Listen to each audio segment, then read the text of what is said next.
Assalamualaikum warahmatullahi wabarakatuh. Selamat datang di channel Muhammad Samsudin. Di kesempatan kali ini, saya akan bercerita arwah jenazah yang hilang. Sebelum masuk ke ceritanya, jangan lupa subscribe dulu ke channel ini. Selamat mendengarkan.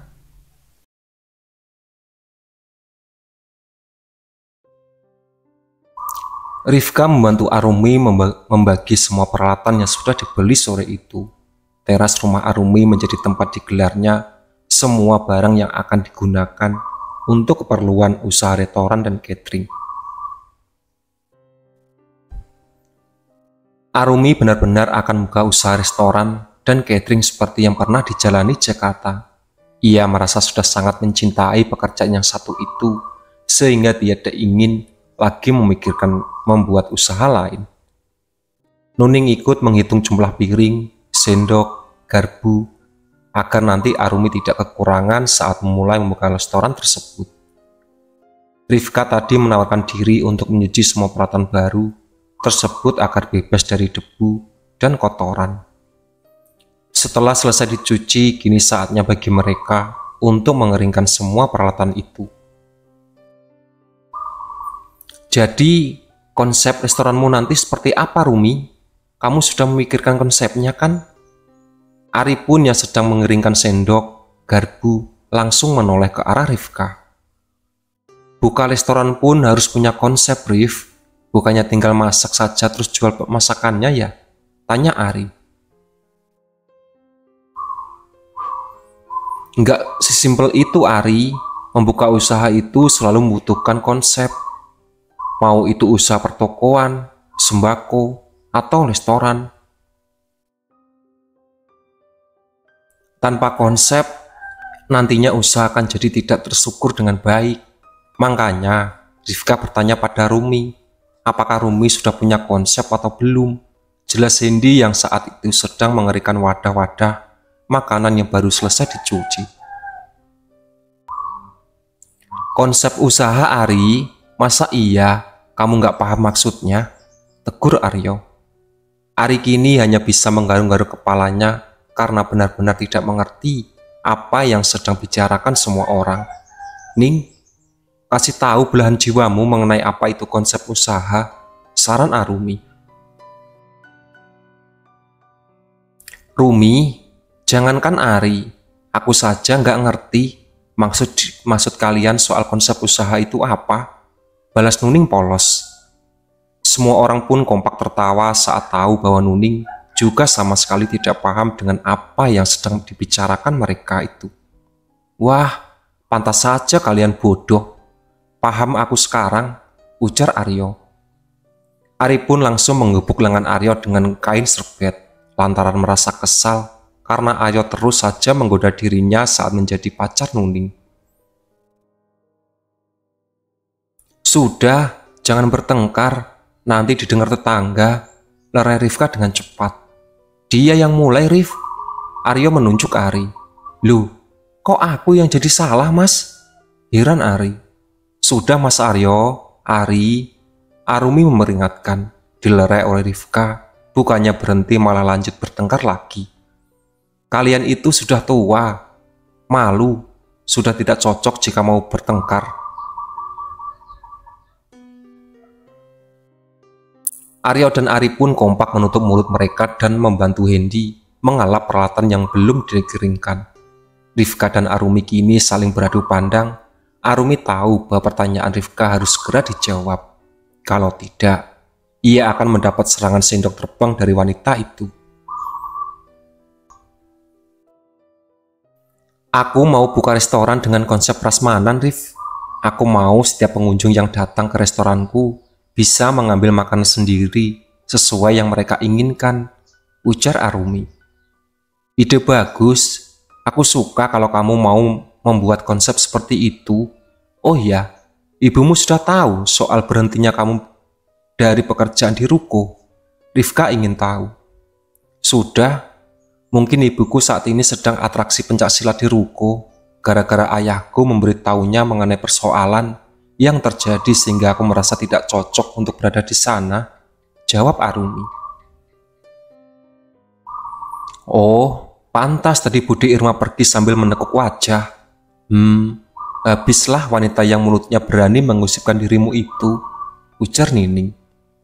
Makanya, kamu hati-hati kalau menggosipkan Bu Rumi. Jangan sampai nanti kamu kena semprot oleh Bude Irma kalau sampai ketahuan, saran Ari kepada Nuning. Arumi pun langsung menoleh sebal ke arah Ari dan Nuning, sementara yang lainnya Rifka, Hendi, dan Aryo langsung mengangkat kedua tangan mereka masing-masing. Jangan lihat ke arah kami, Rumi. Cukup lihat saja ke arah Ari dan Nuning, karena itu adalah pekerjaan mereka, yaitu menggosipkan kamu di belakang, saran Aryo. Tapi kalau mereka sedang bergosip tentang aku, Mas Aryo sering ikut mendengarkan juga kan? Tepuk Arumi. Ya sedikit, jawab Aryo. Hendi pun langsung menggebuk lengan Aryo dengan serbet. Jujur sih jujur, tapi kalau sampai jujur itu saat menjawab pertanyaan Rumi, tandanya kamu cari penyakit, omel Hendi. Kalau aku nggak jawab jujur, aku bakal sakit betulan gara-gara dihajar oleh Rumi, balas Aryo. Sudah, jangan bertengkar Mas Aryo. Tadi ngajak bertengkar Ari, sekarang ngajak bertengkar sama Hendi. Malu Mas, Rifka kembali menegur. Urat malunya Mas Aryo sudah hilang, jadi jangan diingatkan, saran Hendi. Hen, jaga mulutmu sama yang lebih tua, tegur Arumi sambil membungkus piring kembali yang sudah dibersih dan kering. Aryo dan Hendi pun langsung tutup mulut setelah sama-sama kena tegur. Irma pulang tak lama kemudian bersamaan dengan datangnya Maimunah ke rumah itu. Assalamualaikum, ucap Irma dan Maimunah kompak. Waalaikumsalam, jawab yang lainnya. Waduh, kamu serius mau buka usaha sendiri, Cahayu? Bude sudah dengar dari ayahmu soal berhentinya kamu dari ruko, ujar Maimunah sambil mulai membantu Arumi membungkus piring. Iya Bude, insya Allah aku serius, doakan saja agar semuanya lancar, jawab Arumi. Irma kini duduk di teras dan langsung menikmati es markisa yang disajikan oleh Rifka. Maimunah pun ikut meminum es markisa tersebut ketika Rifka menyajikan di hadapannya. Kapan mau mulai Cahayu? Kamu sudah menemukan tempat untuk membuka restoran dan catering? Tanya Irma sambil membelai rambut panjang Arumi. Insya Allah, lusa sudah akan mulai buka Bu. Rencananya besok aku akan ke tempat yang sudah kusewa, itu untuk dibersih-bersihkan dan mengatur semua hal yang aku butuhkan. Jadi lusa adalah hari pembukaan restoran dan cateringku itu Bu, jawab Arumi. Butuh dibantu tidak? Goda Irma. Ibu bantu doa saja dari rumah, urusan yang lainnya biar aku yang tangani. Lagi pula ada Rifka dan Nuning yang mau membantu aku besok. Aku juga ikut membantu kok, kamu tenang. Pergi kerja Hen, jangan bikin bapakmu naik darah gara-gara kamu keluyuran terus, potong Arumi dengan cepat. Ari dan Aryo pun langsung menertawai Hendi yang sudah jelas tidak melawan kalau Arumi menceramainya. Wajah Hendi pun tertekuk dan mulai terlihat lecet. Rumi benar Hen, kamu harus rajin bekerja biar cepat bisa melaksanakan niatmu yang mau menikahi Rumi, ujar Maimunah. Siap Bude Una, aku nggak akan malas-malasan lagi, mulai dari sekarang, tanggap Hendi penuh semangat.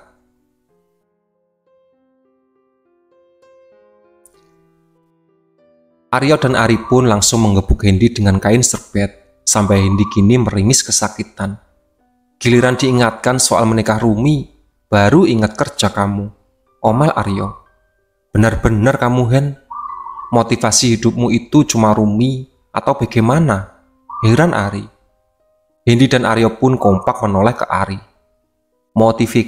Motivasi hidupmu saja cuma Nuning kok, balas mereka dengan kompak.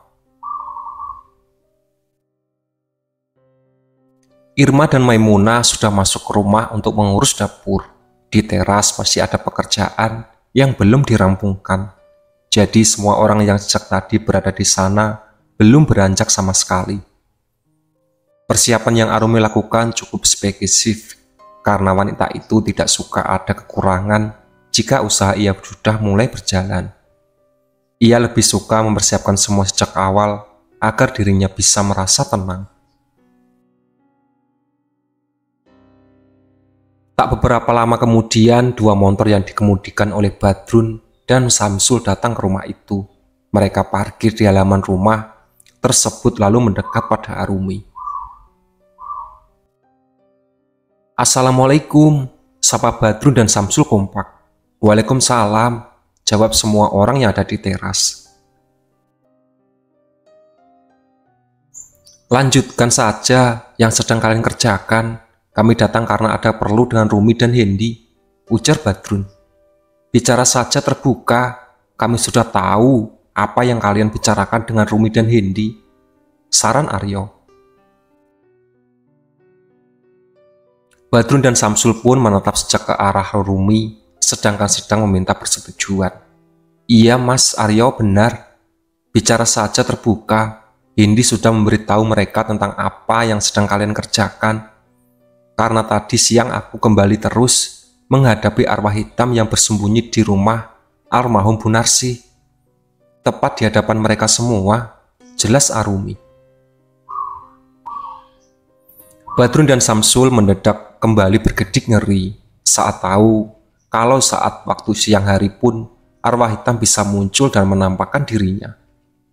Rifka yang tadi diserang, energinya dihisap sampai dia pingsan. Untung saja Mas Aryo mengejarnya dan menarik tangannya sebelum benar-benar membuka pintu rumah almarhum Bu Narsi. "Kalau tidak, entah apa yang akan terjadi padanya," ujar Nuning. Nuning tampak belum bisa lupa dengan kejadian yang tadi siang disaksikan secara langsung. Hal itu membuat Ari segera mengusap-usap lembut puncak kepala agar bisa kembali tenang. "Jangan bermesraan di depan umum," tegur Aryo. Hendi pun langsung ikut mengusap puncak kepala Arumi untuk membuat Aryo stres. "Makanya, jangan jomblo Mas, cari jodoh sana," saran Ari sangat lemah lembut dan penuh senyuman. "Jangankan Mas Muri, aku pun sudah siap ingin melempar semua garpu yang sedang kupegang saat ini ke arah pasangan yang berani sekali bermesraan di hadapku," gemes Rifka. Seraya menatap sebal ke arah Hendi dan Arumi, serta ke arah Ari dan Nuning. Mendengar ancaman itu, Hendi dan Ari pun dengan kompak segera menghentikan sikap romantis mereka dan melanjutkan pekerjaan yang masih belum selesai. Aryo pun tertawa penuh kemenangan saat melihat Hendi dan Ari mati kutu. Arumi segera meminta Badrun dan Samsul bicara setelah menyajikan 2 gelas es markisa untuk mereka. "Jadi begini, tadi kami berdua sengaja menunggu di persimpangan dekat penjual es kelapa muda. Biasanya jalur itu memang sering dilalui oleh Mas Taufan jika mau pergi ke pasar gerobokan untuk membuka tokonya. Nah, Mas Taufan tadi benar-benar lewat di jalur tempat kami menunggu itu," ujar Samsul. "Iya, dan apa yang kami lihat persis seperti yang kamu pikirkan. Mas Taufan tampak seperti sedang mengawasi desa ini saat melintas. Dia membalas sapaan beberapa orang yang menyapanya, lalu kembali mengawasi keadaan setiap rumah yang dia lewati," tambah Badrun. Arumi pun mengangguk-angguk kepalanya, bertanda bahwa ia sudah paham dengan apa yang baru saja disampaikan oleh Badrun dan Samsul. "Sekarang begini, kalian berdua tahu tidak di mana rumah barunya Mas Taufan?" tanya Arumi. "Kami belum tahu kalau soal itu, tapi kami bisa mencari tahu karena rumahnya barunya itu berada di Jalan Yudhistira, dekat dari sini," jawab Samsul. "Berisiko kalau kalian berdua yang mencari tahu, karena tadi kalian sudah mengawasi Mas Taufan saat dia sedang mengawasi desa ini. Kalau kalian muncul lagi di Jalan Yudhistira, dia akan mencari kalian dan bahkan mungkin akan menargetkan kalian untuk masuk ke dalam permainan. Jadi, sebaiknya biar aku yang mencari tahu soal alamat rumah barunya Mas Taufan. Aku punya cara sendiri untuk mencari tahu mengenai hal tersebut tanpa ketahuan, ujar Arumi. Ya, sebaiknya begitu. Gunakan caramu seperti yang pernah kamu lakukan. Lalu, baru kita selidiki sama-sama, dukung Rifka. Samsul dan Badrun kini menatap ke arah Hendy, seakan mereka sedang mencari petunjuk. Apa yang kalian dapatkan soal Mas Taufan dan gerik-geriknya sudah cukup membantu dalam pendidikan ini. Rumi tidak mau kalian kembali muncul di sekitar Mas Taufan demi kebaikan kalian. Jadi nanti gantian Rumi yang akan mengabarkan pada kita soal apa yang didapatkan jika ia mulai menyelidik, ujar Hendy. Iya, sama seperti Butter, kalian memberi informasi, aku pun akan memberi kalian informasi. Intinya, kalian harus tetap selamat dan jauh dari jangkauan Mas Taufan, tambah Arumi. Aryo kini menatap ke arah Badrun dan Samsul. Kalian ikuti saja yang Rumi arahkan. Keselamatan kalian berdua jelas lebih utama bagi Rumi daripada menemukan Rifka. Fakta itu sendiri. Kalian punya keluarga, dan Rumi tidak mau kalau sampai keluarga kalian harus kehilangan satu anggota keluarga gara-gara mati konyol. Perkara ini sudah menyangkut dengan nyawa, jadi jelas berbahaya, saran Aryo. Bahkan almarhum Pak Mutadi pun bisa terbunuh gara-gara perkara ini, padahal dia adalah pelaku awal sebelum dilanjutkan oleh Mas Taufan. Jadi kalian harus hati-hati, Hendy kembali mengingatkan. Badrun dan Samsul pun seketika teringat dengan kematian almarhum Pak Mutadi akibat keracunan. Mereka jelas tidak mau mengalami hal yang mengerikan seperti itu. Lagi pula, Aryo benar, mereka punya keluarga, dan keluarga mereka pasti tidak ingin jika adalah salah satu anggota keluarganya yang mati konyol secara mendadak. Iya, kalau begitu kami akan mengikuti apa yang Rumi arahkan. Kami tidak jelas mau mati konyol seperti yang terjadi pada almarhum Pak Mutadi, ujar Badrun. Iya, apalagi kalau sampai akhirnya kami menjadi arwah hitam gara-gara dibunuh. Kami tidak bisa membayangkan bagaimana mengerikan hal itu, tambah Samsul. Ya sudah, kalau begitu jangan lupa kabari juga Junaidi dan Muklis. Jangan sampai mereka berdua malah tetap mencari tahu soal Mas Taufan. Cegah sejak awal, pinta Arumi. Oke, kami pasti akan langsung mengabari mereka berdua hari ini juga. Kalau begitu, aku pamit dulu. Oh iya, terima kasih es margaritasnya, manisnya pas, ucap Badrun. Iya, sama-sama. Assalamualaikum. Waalaikumsalam. Setelah Badrun dan Samsul pergi, Ari pun langsung menatap ke arah Rifka. Nanti malam kita kerjakan, besok kita eksekusi, ujarnya. Apa yang mau dikerjakan dan apa yang mau dieksekusi? Tanya Nuning tidak paham dengan pembicaraan antara Arumi dan Rifka. Ari, jawab Arumi dan Rifka dengan kompak. Aryo dan Hendy pun langsung tertawa terbahak-bahak saat Ari kembali menjadi topik pergunjingan sore itu. Itulah sahabat cerita dari Arwah Jenazah yang Hilang. Ditunggu part selanjutnya. Oke.